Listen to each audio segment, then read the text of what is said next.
basically Gregor, the other producer, called me up, said it's an interesting movie. I have one to pitch to you called Tetris. I sort of thought, I knew the game, I didn't know the story. Read the script and I thought it was fantastic. And I thought it was a really great story about a very an unknown story about a very well-known game, and that got me excited. So and it was a brand, and I felt it's a movie that people would enjoy and be interested in. Well, Taron is a good friend of mine. Obviously, we've now made, I should know how many movies we made, maybe 5 together, and I thought of Taron when I read it because these are characters that have traits which are slightly questionable for likability, but he can take that and sometimes do pretty outrageous things, but you still like him, and that's for me that's the definition of a movie star as well, which I think he has become one, and he plays the role as I couldn't imagine anybody else playing the role as well as he does. One of the reasons why I brought this to Apple was, Apple and Tetris and the birth of Apple and the Tetris and Game Boy and Steve Jobs, Henk. These were visionaries that, they broke the rules to make the world better. Not enough people are doing that any at the moment. I think everyone's become too conservative and thinking in the box. And break rules to make the world better is a great thing to do. Henk broke a lot of rules. I think the fact that it was made in Russia, and I remember I grew up in the Cold War, and we all had images of what Russia was.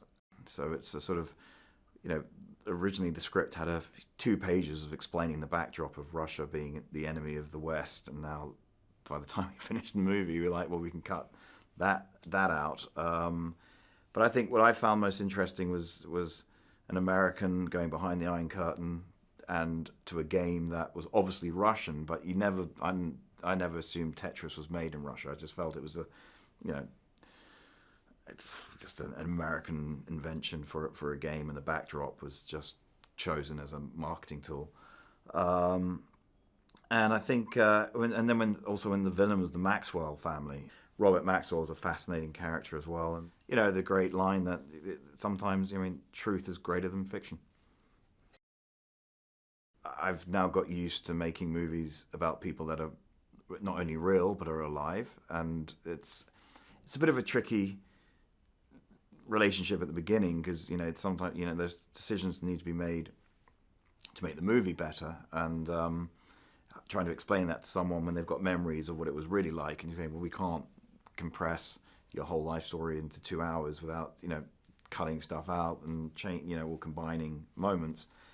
What astonished me when I met Henk and Alexey is they really are those characters. I found it quite funny that the first meeting, Alexey was very pedantic and I'm not sure about this, and then Henk was like, I want Tom Cruise to play me, and was all over the fast and energetic, and Alexey very just particular about everything, and so I was impressed that the script had actually really, and now the actors as well, they really captured what the real people were like.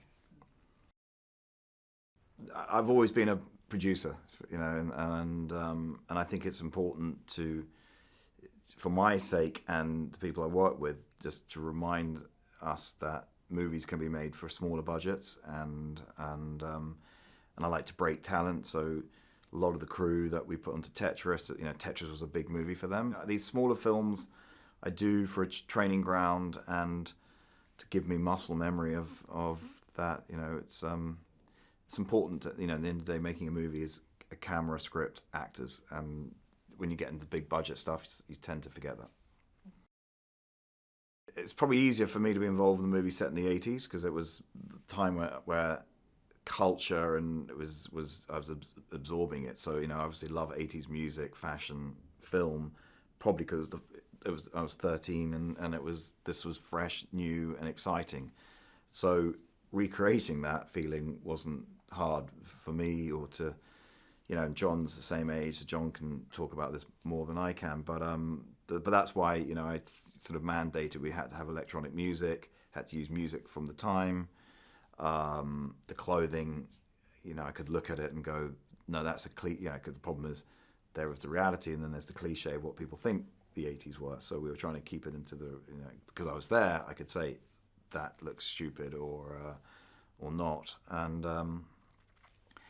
trying to think, there was something about the 80s. It was a time where sort of, again, the 80s to now is a very similar time where, where basically the world was a pretty tough place to be living in, and so art and fun was, everything got, music, films, fashion exploded as a reaction to the dour times we're in. So I think, hopefully this will inspire kids to see what it was like and go off and as I say, break some rules, make something different, and this decade I hope will be a decade that stands for, because if you think of the last 20, 25 years, there's been nothing original.